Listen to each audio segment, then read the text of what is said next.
Hey everybody, this is James Lindsay, and you are listening to New Discourses Bullets, in which I give a short bullet point type summary of a single topic from Woke Marxism that you need to understand so we can stop it.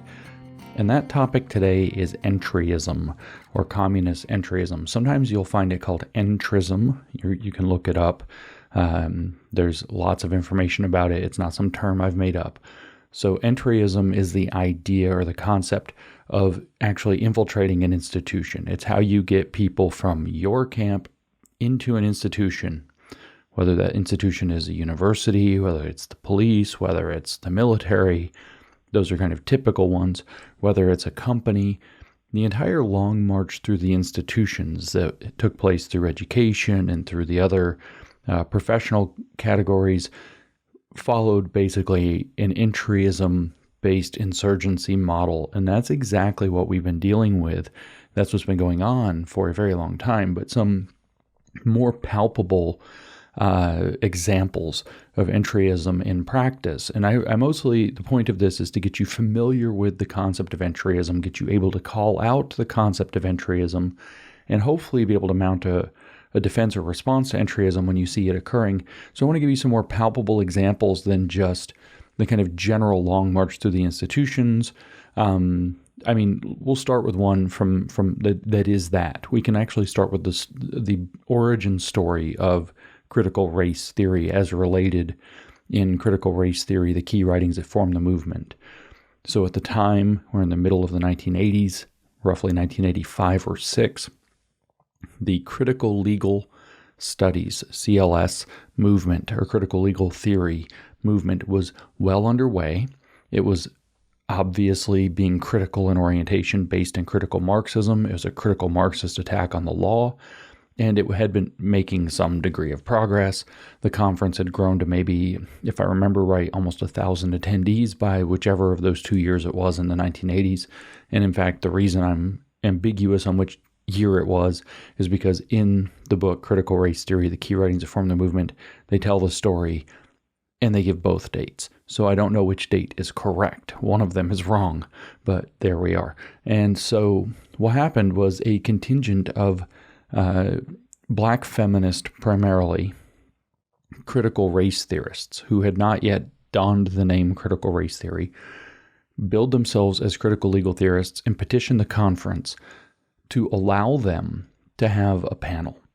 And then during the panel, all they did was accuse everybody in attendance of having excluded black voices. We've heard this repeatedly. Accused the critical legal studies movement of being racist. Calamity ensued. All these people accused of racism started to get defensive. The defensiveness was taken as proof of guilt. Other people said, no, you really are racist. We really have been. Some people said, no, we haven't. We should try to be unified. And you had this fracturing. And the response to this was, well, we have to start letting more of these black scholars, or particularly black feminists, which is a specific school of thought, into the critical legal studies movement, which eventually more or less destroyed the critical legal studies movement. And by 1989, critical race theory had taken its place. That's when it gained its name in Madison, Wisconsin, at a conference there in a convent off the University of Wisconsin at Madison campus, where, as Richard Delgado explained it just as a tangential, it was an odd setting for a bunch of Marxists, in his own words, with the crucifixes on the walls and so on. That's beside the point. So that's an example of entryism. What happened with, these are maybe examples that the mainstream public haven't paid attention to, but it's a model that repeats again and again. It's entryism. What happened with Gamergate and what happened with the New Atheism movement getting infiltrated by social justice activists was entryism. So what happened with Gamergate? You had some feminist journalists who claimed that video game journalism and video games were exclusionary to women. They started to bellyache, demand a seat at the table, ended up accusing a bunch of people of sexism, misogyny, sexual assault, all these really bad actors, bad players, blew the whole thing up. Huge scandal. Male gamers and anti-Gamergate gamers fought back against the obvious journalistic corruption that was happening to gain access to this niche but influential over young people dimension of journalism and video games themselves. And this thing just turned into a gigantic shit show. And there was a great deal of success, at least temporarily, of entryism into that niche corner of journalism and writing and thinking and activity. And in the New Atheism movement, it was similar. It was mostly radical feminists, though there were other contingents. I don't want to get into the whole thing, but the long story short version is that feminists started to demand, in particular, themselves being included on panels, giving talks, and they started to do struggle sessions on the leadership and membership of New Atheist movement, or of the movement, or the attendees of conferences. They would struggle the conferences and say, if you don't have enough of us present to give speeches or be on panels, usually paid spots, then we're going to boycott the conference, which expanded into all kinds of other things like maligning the conference, in the organizers, accusing them of sexism and misogyny, saying that there was going to be all kinds of sexual assault, things like that. So lots of these people ended up getting invited to be on panels. They started increasing the pressure. They started trying to pressure out some of the biggest names in the movement, like Richard Dawkins actually got disinvited from a conference right before he had a stroke, probably due to the stress of this. Sam Harris got viciously attacked. Whatever you think of him is irrelevant for being sexist and misogynist. And the deal was always, the way that you fix this is bring more of us in, and that's the entryism. These policies that you see that say we're going to have more women on corporate boards, whether it's 30% like the Baroness in the House of Lords says, or I forget which Baroness it is, but that's the House of Lords for you, isn't it? And whether it's these policies in California or these diversity requirements on boards, that's entryism.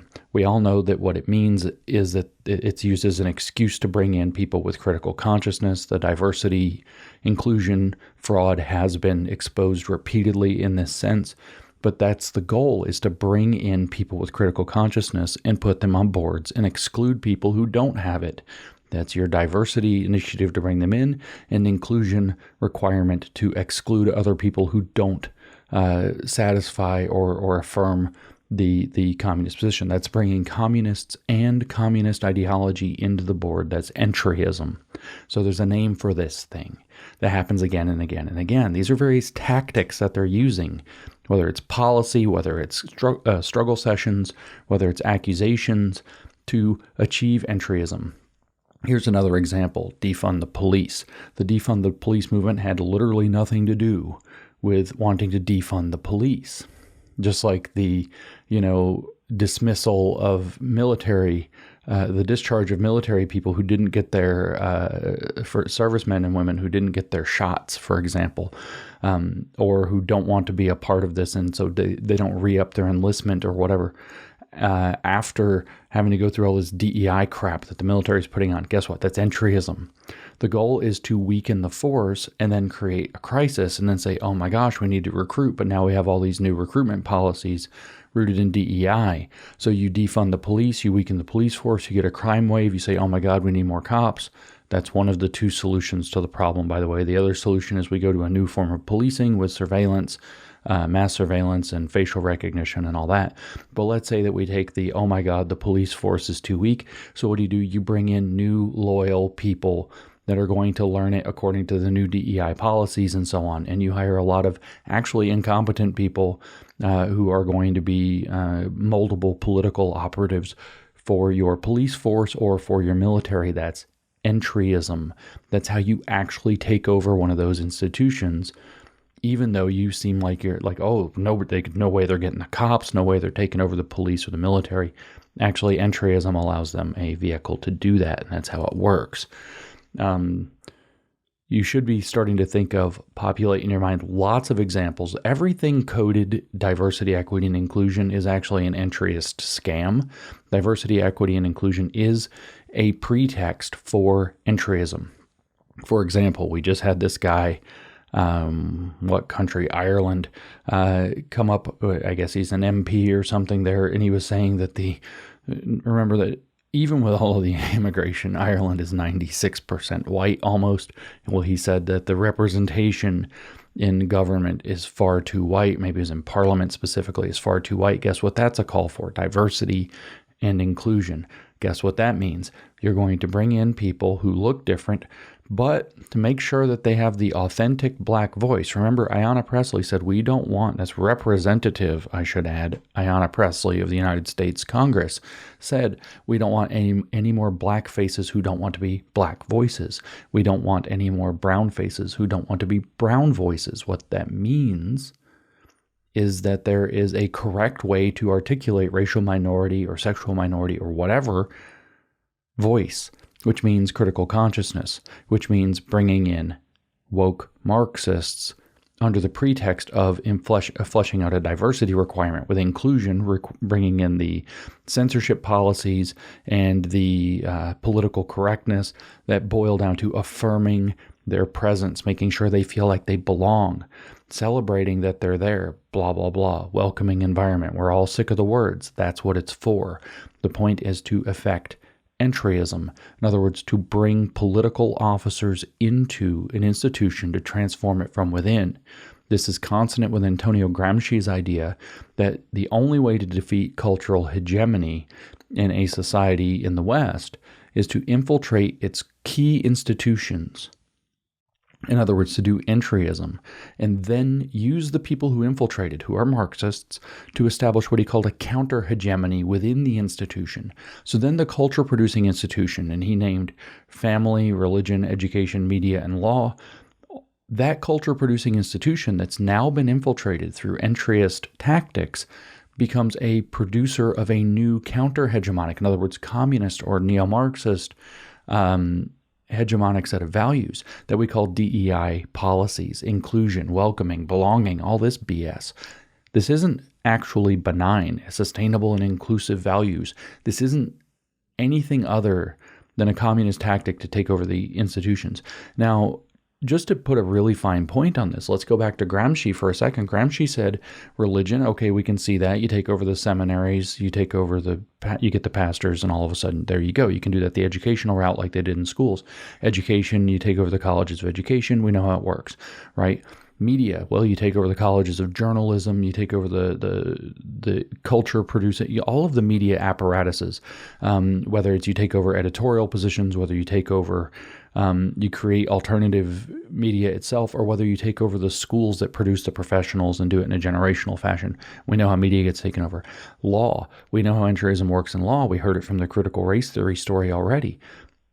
You do the same thing. You take over the colleges, and then you take over the law schools, so you produce all the lawyers. So entryism can work that way. It doesn't just have to work in the CRT taking over critical legal studies, extortion racket that they pulled, this literally attack that they threw down on the people they demanded invite them, which was the same model that the woke used in the new atheist movement.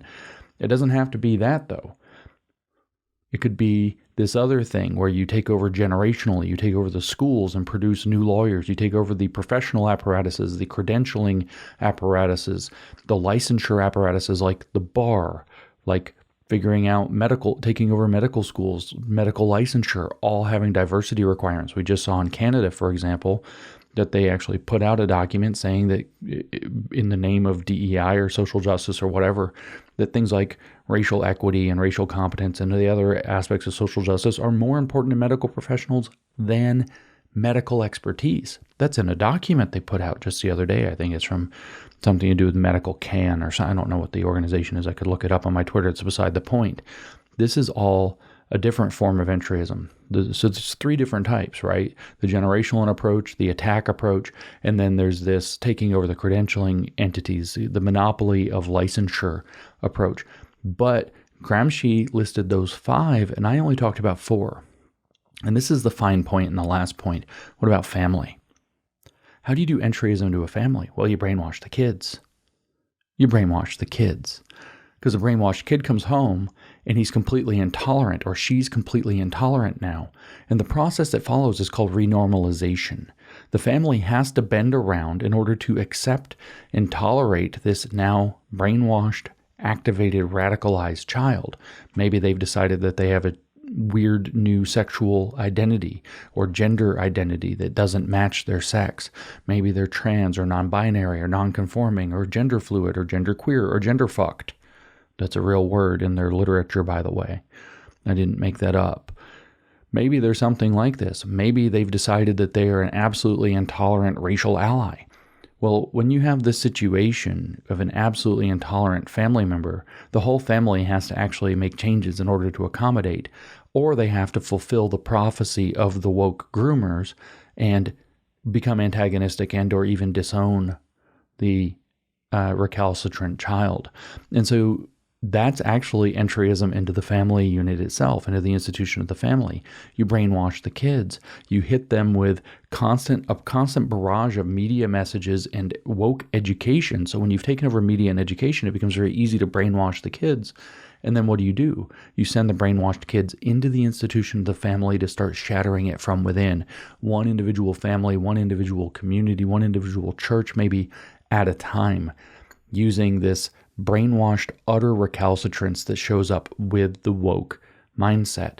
And that is how you do entryism into the family. And thus all of the 5 major domains of cultural production that Gramsci identified back in the 1920s, again, religion, family, education, media, and law, can be susceptible to entryism.